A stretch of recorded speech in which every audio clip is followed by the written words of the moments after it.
I absolutely love learning new things. I specifically love learning new things about high performance, trying to get that extra oomph in whatever thing I'm trying to do, but then also other topics as well.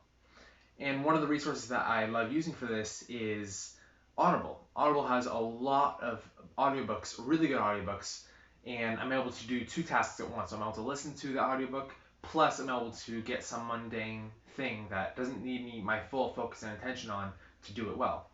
And so I found though that when I listen to a lot of new content, a lot of it kind of comes in one ear and out the other, and I don't really have a chance to ruminate on the idea. But I'll have like ooh, that's really good. I want to remember that. And I found that using the mind mapping technique, you can create connections between the ideas. So you might be listening to a podcast on, let's say, Dave Ramsey podcast on personal finance. But then later on, you might be listening to a podcast on, let's say, machining.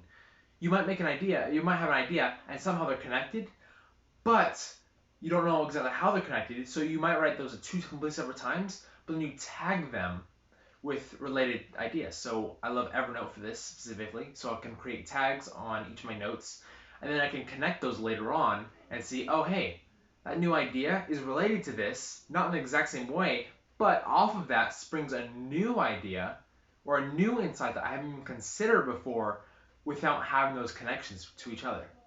And I really want to find a visual mind mapping app, but Evernote works really well for what I'm doing right now, which is just creating tags and adding tags to specific ideas. It could be a quote, it could be a phrase, just something to kind of get my mind turning, like, oh yeah, that's what it was. That's where I was learning, and then kind of where it's from, so I can reference that later on.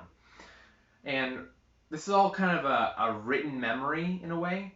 So you can create everything that's in your head and put it on paper, and then you can create connections that you wouldn't even consider putting together in your head, but make sense on paper.